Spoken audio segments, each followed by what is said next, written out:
Welcome to Seminole Sidelines. Happy Friday. It's a good Friday in Tallahassee when Florida State softball is playing, of course, and we'll have a good start to the NCAA tournament as Florida State will host Marist. It'll be 4 p.m. on ESPN Plus. If you don't have a ticket or if you don't have a spot at the Wrigleyville seats across in the parking garage there at the Seminole softball complex. But if you're there, check us out. Come by. We'll be out on the party deck. We'll be watching the game. Looking forward to checking out the 2023 Seminoles as they begin what they hope is a long NCAA tournament run.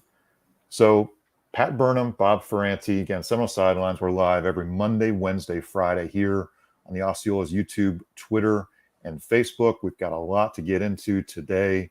Obviously a big day, but where do you start? You got to start with Keon Coleman.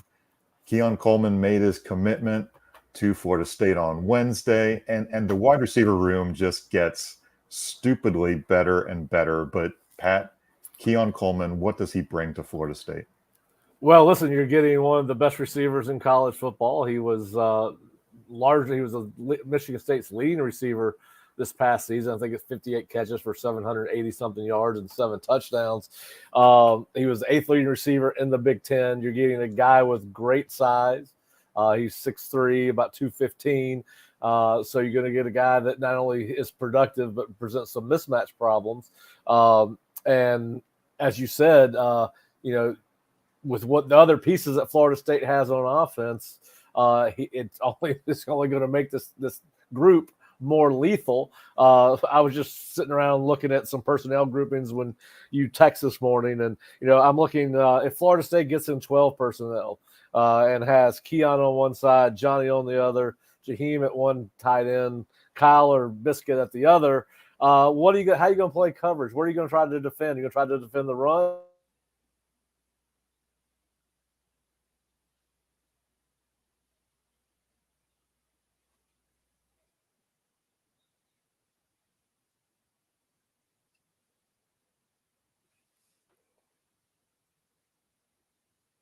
Well, we may have lost Pat. He is frozen.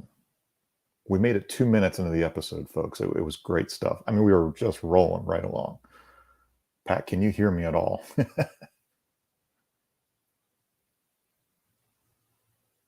Okay.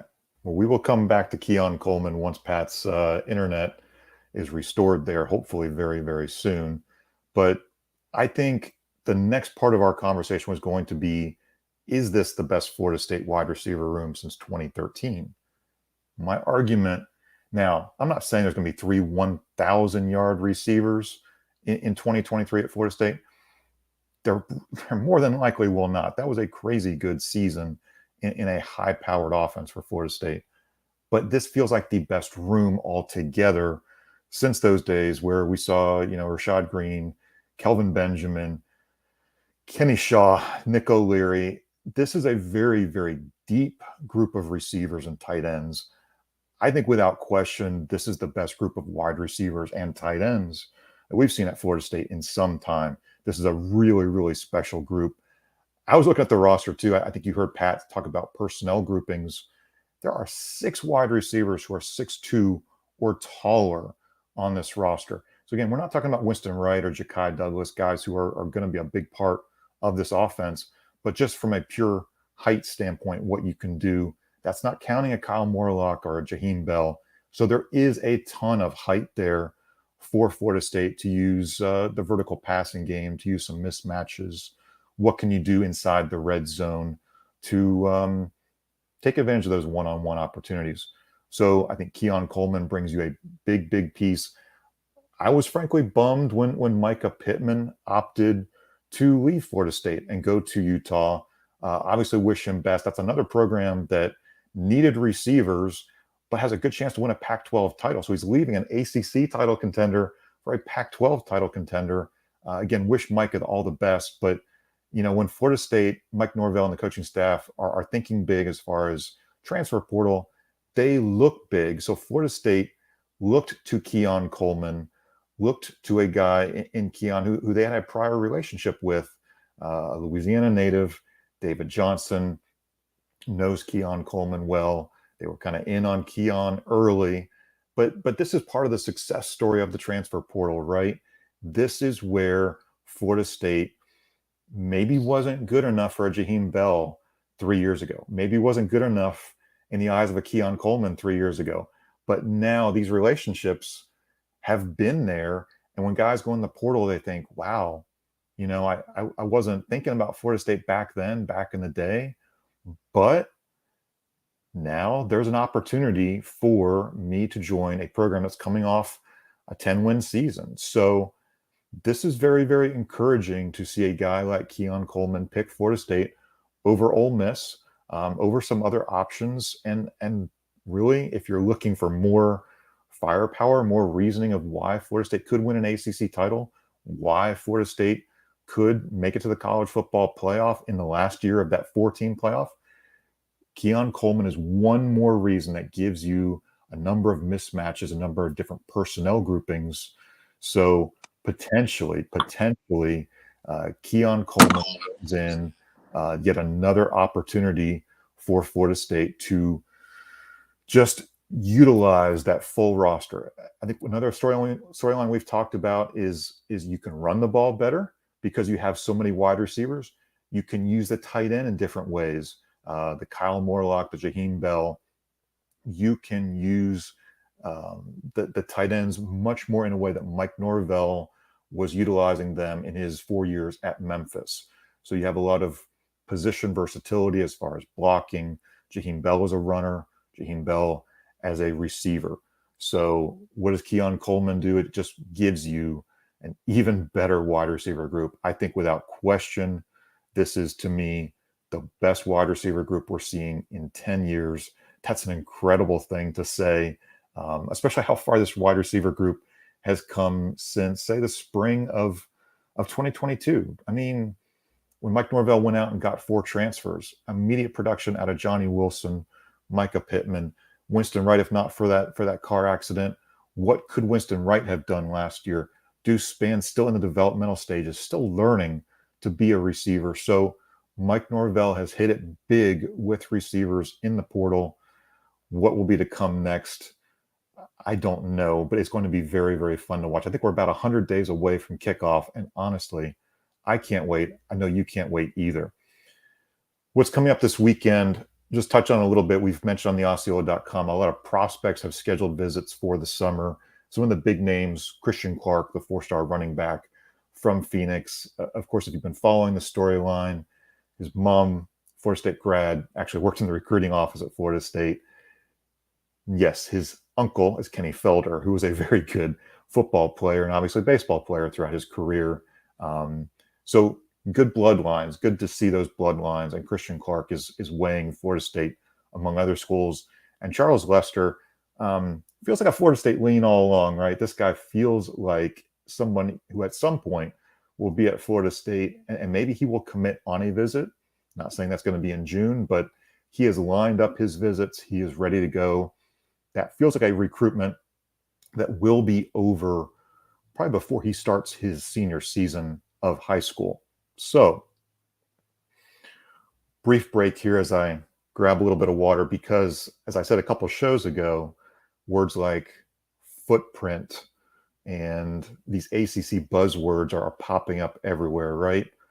The new ACC buzzword, get ready for it, Success Initiatives. Let's all take a drink. Ready? Okay, thanks for enduring that with me.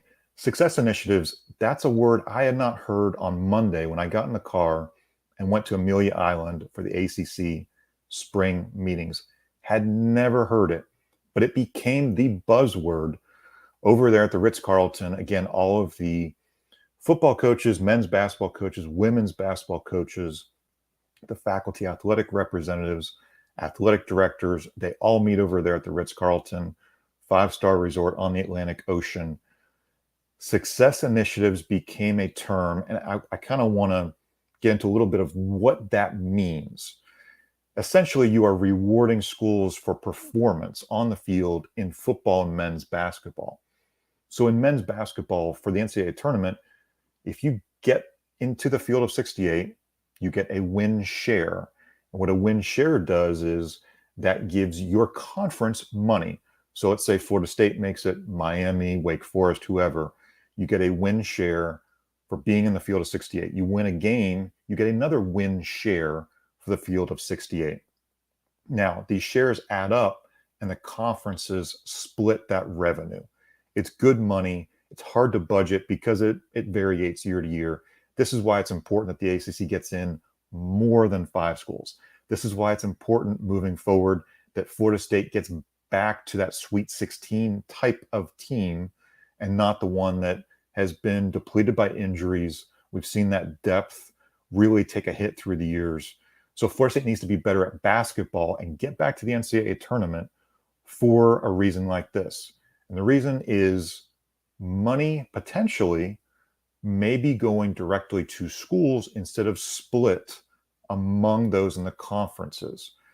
So what does this mean? If Florida State makes the playoff, it may not, these success initiatives may not be around for this coming athletic season, meaning 2023 through 24. Still to be determined what all of these look like, what the splits are. But conceptually, what could it be? For example, Gonzaga in men's basketball, they have a deal with their conference to where they get the full share of their NCAA tournament money. This is a great thing because they're not splitting it among all the other conference members. Gonzaga gets everything. Now, I'm not so sure Florida State will get everything from an ACC revenue standpoint. Will these win shares be split in some way? Will conference schools that get into the NCAA tournament make a little bit more money in the end? That's a possible scenario too. But Florida State will need to get better at basketball. The ACC will need to get better at basketball. Getting back into the NCAA tournament is going to be a big thing because there will be revenue at those top 2 sports, in football, in men's basketball. So the spotlight will be on Florida State and Clemson. What do they do on the football field in 2023? I think in part, by 2024, there's a chance that those playoff schools will be able to keep a larger chunk of the revenue than just seeing it all go among the ACC schools. So how does it exist right now in football? I think a lot of you know the bowl revenue is split evenly among the schools. Even if you're an ACC school and your team didn't get to 6 wins, did not go to a bowl, you're still getting money. But now, if you go to a playoff, if you go to a New Year's Six, you could get more money. This is the, wait for it, Success Initiative. So I think the beauty of this, it's going to reward those programs that have invested in football, invested in men's basketball, and they've seen that success out there on the football field, men's basketball court. As of right now, it doesn't exist in women's basketball. It doesn't exist in baseball or softball. Could it happen down the road? Possibly, but I think for the purposes of this discussion, the true revenue is in men's basketball and football. One side note on women's basketball, that NCAA contract will expire after the March 2024 tournament. If you recall, the ratings were incredible this last March. This is an opportunity for the NCAA to renegotiate that deal, either with ESPN and their network or go outside of ESPN. You know, CBS and Turner doesn't have the bandwidth to show this tournament, but you put it out there, maybe you get a couple different bids. More money could be there out of women's basketball too, which is a great thing because Florida State has a women's basketball program that goes to the NCAA tournament consistently year after year. But again, I want to make you very aware of this new term, success initiatives. Most of us had not heard too much about the term success initiatives until the last couple of days, but it is now the big term out there in college athletics. We spent the better part of Tuesday out there waiting for coaches, administrators to come out of closed doors. It was almost like we were in recruiting season. Are they going to open the door? Are they going to come out? Are they going to talk? And now, yes, we got to hear a little bit from Mike Norvell. Dabo Swinney was not there. He was on an African safari, if you can believe it. He had scheduled that years out in advance. But we got to hear from Michael Alford, We got to hear from Clemson AD Grant Neff. Jim Phillips detailed a little bit about broadly what these success initiatives are. Pat, I think you're on the phone. If you can hear me, are you there? Yeah, I'm here. Can you hear me? Yeah. So I was just saying, we were waiting for a lot of these people to talk, and this success initiative term, I think, kind of came out of absolute nowhere for all of us. What do you think conceptually? I mean, you've worked at USF, at South Carolina. Coaches are obviously motivated to win. It's the ball game of college athletics, win and graduate student athletes. But if you were to pitch to a coach the opportunity to gain more revenue for your school because you are good at football, because you are good at men's basketball, is that kind of a slam dunk as far as bridging this ACC revenue gap in your mind? Well, I mean, yeah, I mean, obviously, you got to keep up with the Joneses, right? But as you said, coaches are motivated regardless of what's going on. I mean, they all want to win. You see these programs that don't have as much money come into Florida State, and it's their season to come in and compete against a team like Florida State. So, listen, as I told you before we started taping, I woke up whatever morning there was this unity letter or what's supposed to be signed. It changed so much of what was going on with the money and the talk of what was going to happen with conference expansion or somebody staying or leaving. But I didn't hear all of your question, Bob. Obviously, we had some technical difficulties there, but I didn't get to hear everything you were saying. But yeah, listen, I thought the ACC meetings were very interesting. I don't know if we got anything done or not at the end of the day. David Hell had from ESPN had a long thread this morning. I don't know if you got a chance to see it, where he listed 5 options and for the ACC, and he said the most likely option, in his opinion, was the challenging the GRO, but that's an expensive and lengthy proposition. But yeah, certainly the revenue sharing part. It's an incentive to win, and I think that was the gist of your question. But these guys are motivated anyway. But is that the best thing long term for the conference? Is that a short term solution to a long term problem? I don't know. I mean, does you become bottom heavy if if Clemson, Florida State, North Carolina are getting the bulk of the money and Duke because of what they do in football and basketball? What is that? Does that water down the competition in the conference? Does it? I know one of the things is certain teams would be able to attract better prospects than others in that model. The gap between the haves and have-nots would be internal in the ACC, like they are between the SEC, Big Ten, and everybody else. So you just have the same issue you have now, only inside your own conference. So I think it's going to be fascinating to see what happens out of this. I don't know what much to expect, and I think the funny thing, Bob, is I was talking to some guys that love Florida State and follow all the sports programs. And, someone made the comment to me yesterday, well, all we got to do is pay $120 million to get out. Well, it's a little bit more complicated than that.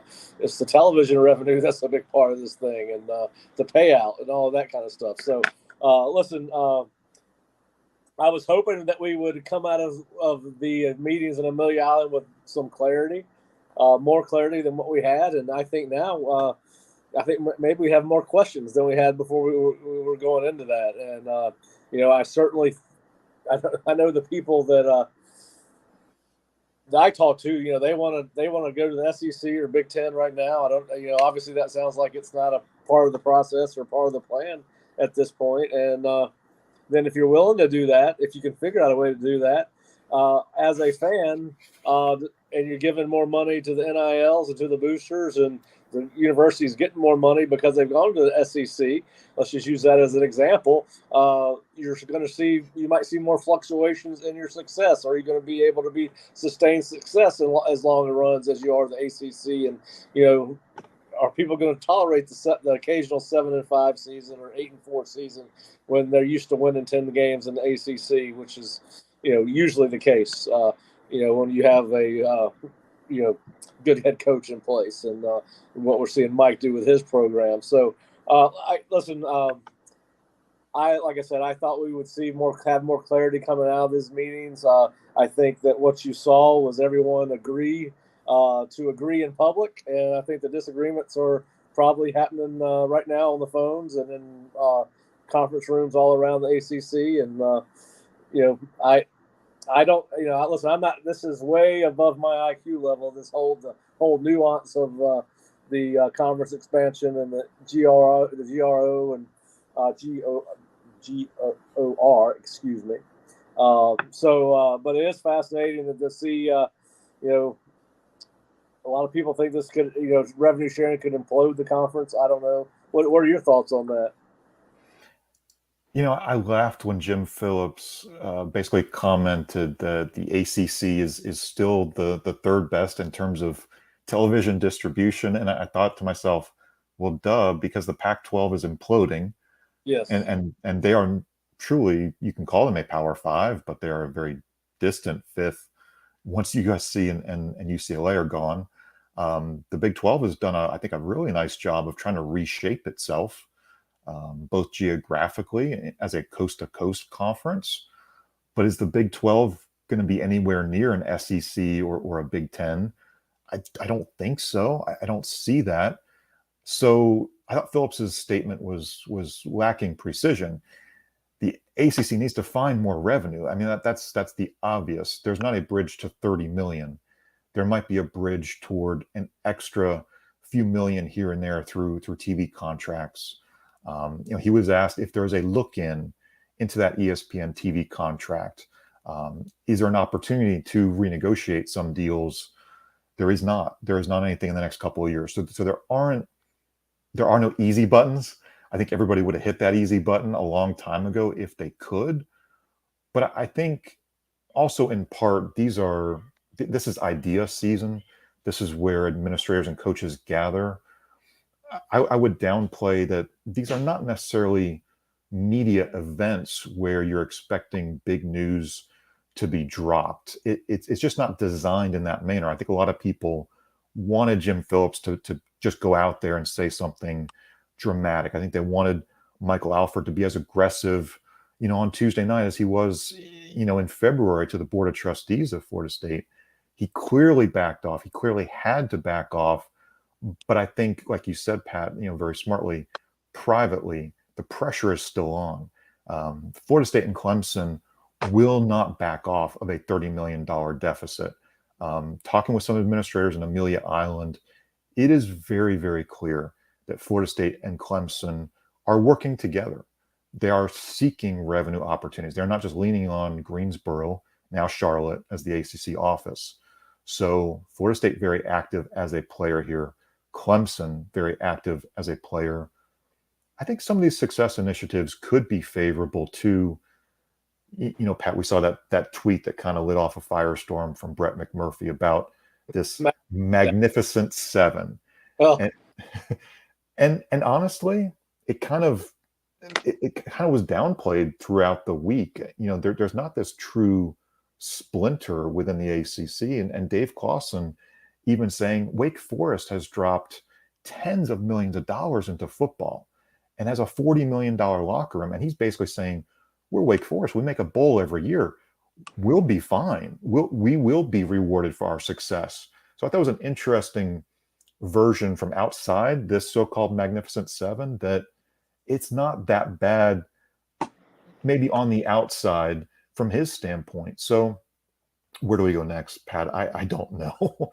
I don't know where we're going. I think they're looking for whatever revenue pops up, through these various deals. Well, and listen, obviously they're going to look at several different revenue sharing models, but I think to the average fan that they came away from the ACC meeting feeling the way that it almost like the answer was Jim Phillips says, I don't know what we're going to do.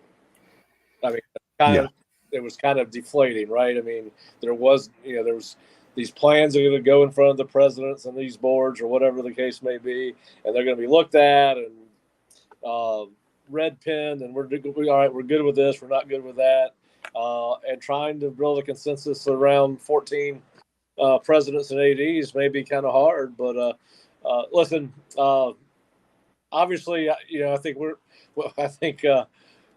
kind of, there's a part, I think the majority of us want this to work out for Florida State, right? I mean, we're Florida State grads, we cover Florida State. The more successful Florida State is, the more successful sites like ours are. So there's the selfish part that wants you to get the revenue sharing done. Florida State stays strong in all sports, get stronger in the ones they're deficient in, those kind of things. But then, what does it do to college football? What does it do to the football in the ACC? What does it do to basketball in the ACC? Is it going to turn? You got 4 really good programs in the ACC and 10 average programs, or 6 average programs. And I don't know. We've seen what it. The only model we've seen was the Big 12, and obviously it did not work, and they went on to greener pastures anyway. And listen, it worked out great for Oklahoma and Tennessee because SEC was willing to take a hit on some money, or they were willing to take a hit. I think $100 million to leave early, and their contract ran out about the same time the SEC's, and all they were being reworked. So the timing just worked out. Listen, I'm sure when they signed that contract extending to 2036, they thought that it was the right thing to do, right? I don't know who's responsible for that. Obviously, they did not factor in conference football expansion, or did not, or maybe they thought that was a way to protect themselves against conference football expansion, that maybe you'd bring teams in instead of lose teams. I don't know. That was done well before I started covering Florida State, and back when I was solely concerned just about what happened on the football field, or I wasn't concerned about what happened on the football field at all. But yeah, listen, I think it's going to be fascinating. It'll be something that we'll talk about until August, and we got something to talk about that's happening on the football field, right? I mean, that's what it's going to be. We're going to talk about recruiting and conference expansion and NIL, and that's going to carry us through the next 3 months. And obviously, it's got a lot of people in the media talking right now that cover the ACC. Bob, I would, if you once we're done here, I read that thread by David Hale. It's he's obviously a guy that's got connections with the ACC office and around the ACC.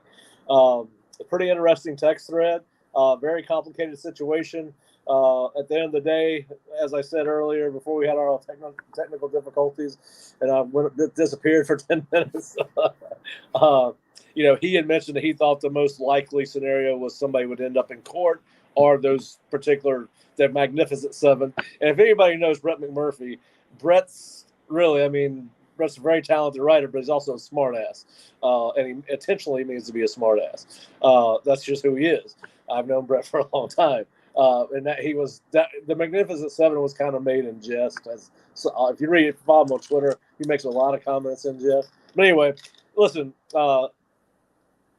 it's it doesn't look like anything's going to happen really anytime soon, as far as maybe somebody leaving the conference, whether it's FSU or Clemson. There's a lot, if that was going to happen, you would think there would be some more smoke around that.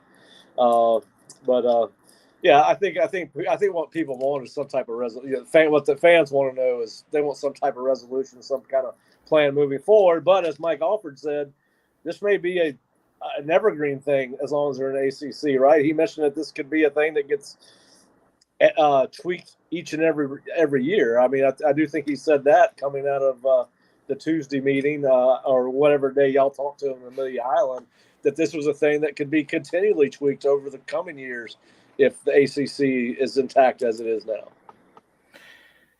Yeah, I think those are among the big questions. Where are we going next? What's the timeline? I mean, I asked a couple of people, what is the timeline? Are we weeks away from some kind of announcement on success initiatives or revenue streams? Are we weeks away? Are we months away? Nobody's willing to put a date or a deadline on it or a delivery point. Does Jim Phillips want to announce it, in Charlotte, late July at ACC kickoff? It's always much better as an event when he has something very tangible to deliver. We saw John Swofford for years kind of tap dance around various issues. So Jim Phillips would love to have something to present. I would argue by the time we are in Charlotte in a little over 2 months, there should be something tangible from the conference as far as what has the conference come up with to help bridge some of these revenue gaps. I thought some big takeaways from what Michael Alford said. Again, the big one is we need to at least stay number 3 in terms of revenue. We need to be competitive on a national scale. We need to be very good, in football and all the other sports. He wants to compete for championships in every sport, not just football, not just basketball, every sport. He's going for softball title. He's going for beach volleyball title. He wants them all. And obviously the golf teams have been very successful in their regionals too. So the investment you cannot back off these investments or you'll lose ground. You may potentially lose coaches. You may potentially lose assistant coaches. You have to keep your human capital. You have to keep recruiting at a high level. I think it's good that Michael Alford is pushing this agenda. And I think hopefully in the next couple of weeks, next couple of months, we'll see something more tangible come out of this, out of these ACC spring meetings. I think to wrap up here, we've gone about 30 minutes. One, just a couple brief mentions about FSU in the NCAA softball tournament. Again, 4 p.m. It's a live stream on ESPN Plus. I know some folks have ESPN Plus. If you don't, we'll have a live thread on the Osceola to kind of keep you up with these games. There are going to be some games on ESPN, ESPN2, ACC Network. This one in particular, again, ESPN Plus. So if you can't get out there, if you don't have a ticket, stand out in the parking garage. There are going to be some spots on the berm. Standing will be the name of the game. Bring some comfortable shoes if you are nearby and you kind of want to watch them. But Florida State versus Mercer. And the nightcap will be UCF and South Carolina. Against South Carolina was a team that went all the way to the SEC tournament championship game. They had a nice run of late there before falling to Tennessee. So it will be a really good weekend for college softball. If you're at home, hey, multiple screen days, right? Have a big screen, have a second screen, put the iPad or the tablet out. If you want to manage 3 screens at once, God bless you. Send me your photos, tweet at us or include them in the threads, because this is a great time of year to have multiple games on your TVs, laptops, tablets, and all that. Well, again, thanks for watching Seminole Sidelines live with you every Friday, every Monday, Wednesday, Friday on the Osceola's YouTube, Facebook, and Twitter. For Patrick Burnham, I'm Bob Ferranti. Full coverage of Florida State football, softball, baseball, recruiting. If you're catching up on the ACC meetings news, myself, Kurt Weiler, Aria Masudi's got a nice story on men's basketball, what Leonard Hamilton thinks about the roster. He's got some updates on Cam Fletcher, Jalen Gainey. Fish has his fish bits, some thoughts on 2024 prospects, 2025 prospects, what he's hearing as far as scuttlebutt. Full coverage throughout the day and over the weekend on theosceola.com. We thank you for watching and joining us. Again, for Pat Burnham, I'm Bob Ferranti. Thanks for watching Seminole Sidelines.